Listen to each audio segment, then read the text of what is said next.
Hello, good morning student. आज हम पढ़ेंगे some standard property of the ellipse. बहुत इम्पॉर्टेंट है। अगर एलिप्स की प्रॉपर्टी देखेंगे तो काफ़ी इम्पॉर्टेंट है। तो इसमें देखते हैं जो प्रॉपर्टी इम्पॉर्टेंट है।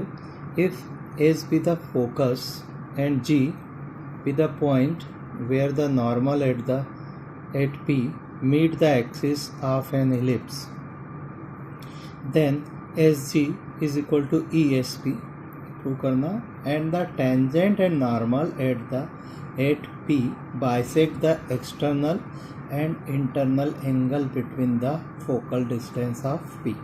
इसको समझते हैं पहले, तो देखते हैं फिर बात करेंगे इसकी। पहले इसको समझते हैं। ये एलिप्स है मेरे पास, देखें इसमें एज द फोकस, ये एलिप्स ड्रा किया है मैंने। ये एक्स एक्सिस है इसका, ये इसका सेंटर है और इसके ये फोकस है।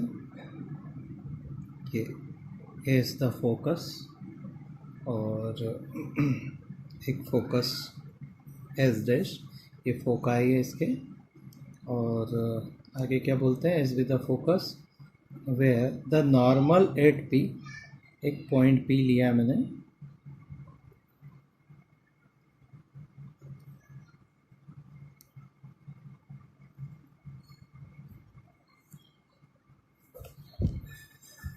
देखें straight line,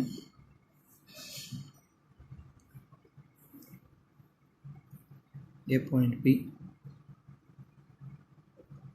x1 y, okay. Ellipse है, ये सेंटर है, x है। एलिप्स मेरे पास है x square upon a square, y square upon b square is equal to 1। ये एलिप्स है मेरे पास। इसमें देखते हैं, बोल रहे हैं इसमें नॉर्मल एट पॉइंट P, ये नॉर्मल ड्रा किया मैंने इसमें। ये टेंजेंट है इस पे, के नॉर्मल है कि नॉर्मल जो मेजर एक्सिस है, ये एक्स एक्सिस जहाँ पर मेजर एक्सिस है, इस पे जी पर मीट करता है। ये जी पॉइंट है, ओके। सेंटर है, ये जी है। Then S G is equal to E S P. ये इसको मिला देता हूँ, ये इसे एस डैश को भी मिला देता हूँ, एक ट्राइंगल बना। हमें क्या प्रूव करना, सबसे पहले S G is equal to E S P, ये प्रूव करना है। ई एस पी देखते हैं, इसमें एलिप्स लिया हमने और अब आगे बात करते हैं। हम नॉर्मल निकालते हैं इसमें। हम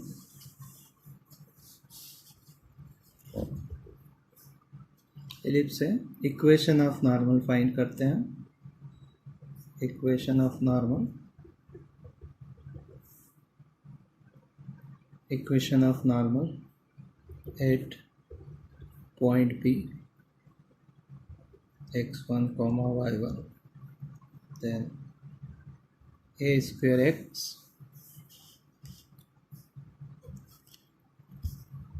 upon x1 plus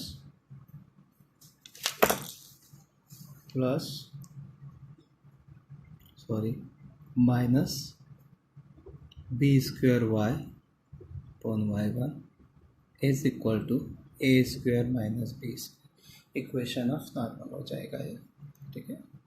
अब ये नॉर्मल पॉइंट्स कहाँ पे मीट कर रहा है, देखें थोड़ा सा। ये नॉर्मल पॉइंट एक्स एक्सिस पे जी पे मिल रहा है, तो इसमें जी के कोऑर्डिनेट हम फाइंड कर लेंगे। Find the coordinate of G और सी जी फाइंड कर लेंगे। y is equal to 0 put करते हैं इसमें, put y is equal to 0, then we get a square x upon x1 is equal to a square minus b square, then x coordinate will be a square b square upon a square x1। हमने एक property भी पढ़ी है, थोड़ा सा ध्यान दें। B square is equal to a square 1 minus e square, then b square is equal to a square minus a square e square. तो ध्यान दें, then a square minus b square is equal to a square e square. यहाँ पर put कर देते हैं। Then x is equal to a square e square upon a square into x1। A square से a square cancel out हो गया, ठीक है। यहाँ पर पुट कर दिया हमने, that is equal to e square x1। Okay, देखिए हमने क्या निकाल लिया, एक्स कोऑर्डिनेट निकाल लिया, जी का एक्स कोऑर्डिनेट निकाल लिया, that is equal to the distance of C G. We get the C G is equal to e square x1 positive है, यहाँ पर फाइंड कर लिया हमने। देन हम फाइंड करेंगे अभी जी एस फाइंड करेंगे, और सी एस हमारे पास है, C S is the focus है, तो C S is equal to A E है। तो देख लेते हैं जी एस कैसे निकालेंगे हम, जी एस या एस जी। यहाँ पर देखें, S G is equal to diagram में देखें, S G is equal to C S minus C G, C S minus C G. C S है ए माइनस सी जी है ई स्क्वायर x1। ध्यान दें इसमें, that is equal to A, E common ले लिया हमने, A minus E x1, A minus E x1 focal distance हो जाएगी, E minus x1 P S focal distance of this point हो जाएगा, क्या हो जाएगा, A minus E X E P S P A into S. हमें क्या मिला, S G is equal to E to S P. Okay,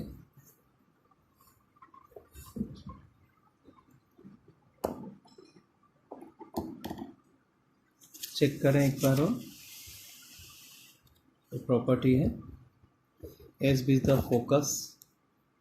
देखें एक बार, and G where the point of the normal at the P point meet the axis of the an ellipse, then S G is equal to E S P. यहाँ तक हमें मिल गया है। इसके लिए हम वापस से एक बार आप डायग्राम देख लें, ये डायग्राम है, ये टेंजेंट ड्रा किया हमने, देखें इसमें एट द पॉइंट पी पर टेंजेंट है ए टी, और this is T dash, okay, centre है,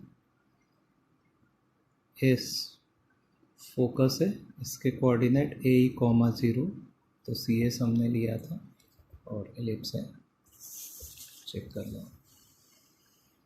ओके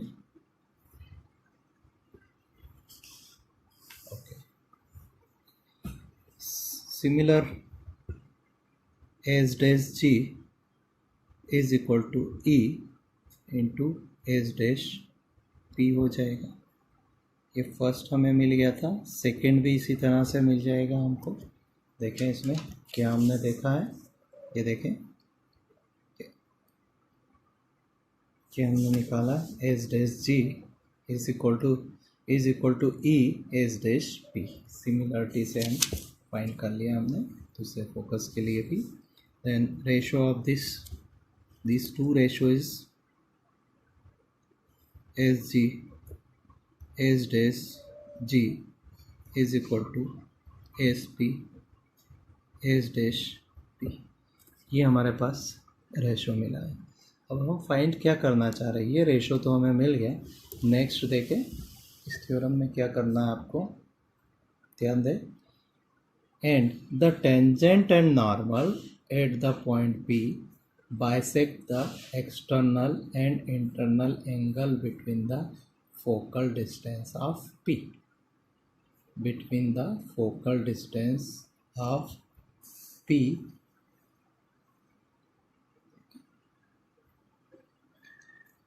देखें इसमें क्या करना चाह रहा है। ये देखें पहले तो एस डैश पी और एस, इसको देखें एस डैश पी एस एक ट्रायंगल है। इसमें देखें ये पी जी है या जो भी जी पी है ये नॉर्मल है, ये इन दोनों एंगल को बाइसेक्ट करता है। कौन से एंगल को? ये एस डैश पी और फोकस के बीच में जो इसको बाइसेक्ट करता है, इसको इंटरनली बाइसेक्ट करता है। पहला ये है और एक्सटर्नल वाला भी हम देखते हैं। देखो इसमें the tangent and normal eight point P bisect the external and internal angle between the focal distance of T, between the focal distance of T. Okay, देखते हैं हमारे पास ये रेशो मिल गया है। यहाँ पर एक ट्रायंगल में बनाता हूँ वापस से, आपको समझ में आ जाएगा। ये रेशो मिला, देन ट्रायंगल है हमारे पास। एस डैश लेता हूँ, ये एस लेता हूँ मैं, और देखें ये पी पॉइंट है, ये एस, पी, ये पी पॉइंट है।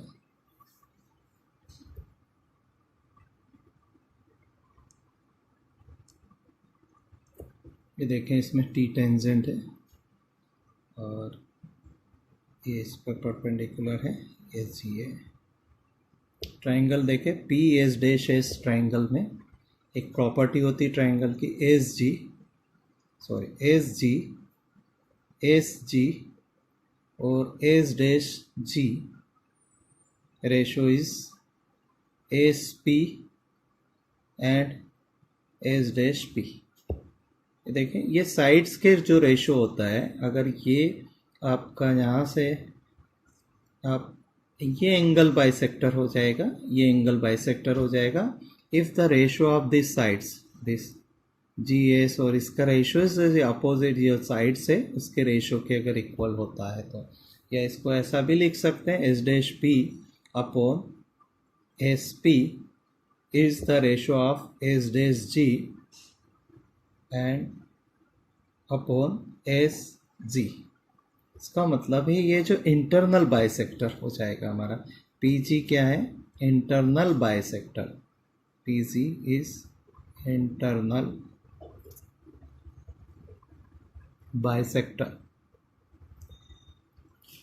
Bisector of angle S dash P S. ये इंटरनल बाइसेक्टर हो गया। जब इस एंगल का बाइसेक्टर हो गया तो ये एंगल अगर थीटा है तो ये एंगल भी थीटा हो जाए।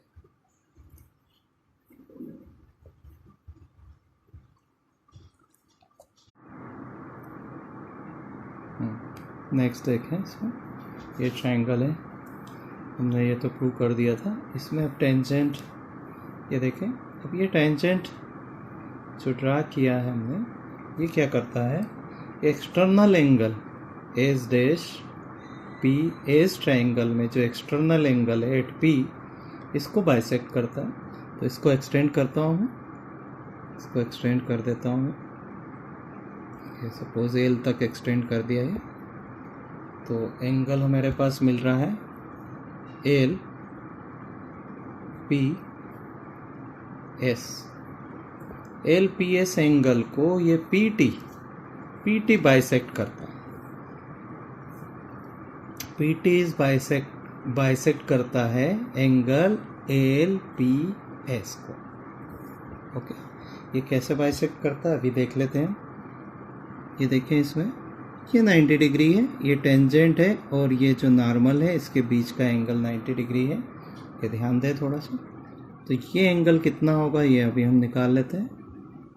ये सपोज ये थीटा है, ये एंगल थीटा है, ये कंप्लीट 90 डिग्री है, 90 माइनस थीटा, ये एंगल मिल गया हमें। तो ये एंगल देखते हैं, ये देखें ये 90 ये 90 माइनस थीटा एंगल हमारे पास है। नेक्स्ट इसी को आगे बढ़ा देते हैं, ये थीटा है तो ये थीटा मिल जाएगा हमारे पास। तो ये जो एंगल है देखें इधर, इसको एक्सटेंड किया, ये थीटा एंगल है, ये लाइन देखें, ये थीटा एंगल मिल जाता है। तो ये जो एंगल है वापस से ये 90 माइनस थीटा मिल गया। तो ये बोथ एंगल, ये देखो this angle is equal to this angle, तो क्या करता है ये टेंजेंट है इस एंगल को बाइसेक्ट करता है। सिमिलरली इसमें देखो ये इसको एक्सटेंड हमने किया, अभी अगर इसको एक्सटेंड कर देते हैं हम तो भी ये रहेगा, अगर यहाँ पर अगर एक्सटेंड कर देते हैं हम तो ये पूरे इस एंगल को ये टी डैश बाइसेक्ट कर देगा। Guys, the above property is very important because this lead to reflexive property of ellipse. Ellipse की reflexive property को लीड करती है। Suppose कोई incoming rays है, it passes through this focus, the rays है, and reflected at the ellipse concave surface, and after reflection it passes through other focus. अगर यहाँ से कोई रेस पास होती है किसी भी एक फोकस से तो रिफ्लेक्ट होके दूसरे फोकस पर चली जाएगी, यही प्रॉपर्टी है। यही हमने पढ़ा। देखो ये टेंजेंट है, ये नॉर्मल है, ये एंगल सेम बनेगा, रिफ्लेक्शंस रूल फॉलो करो। देखें ये यहाँ से पास हो रही है, यहाँ पर चला जाएगा, ठीक है। अगर यहाँ से अगर रेस पास करते हैं तो इस पे दूसरे फोकस पे चला जाएगा। सपोज कोई रेस ये यहाँ पर लेते हैं तो ये रिफ्लेक्ट होकर वापस से फोकस पे चली जाएगी, right. This is called the reflexive property of ellipse.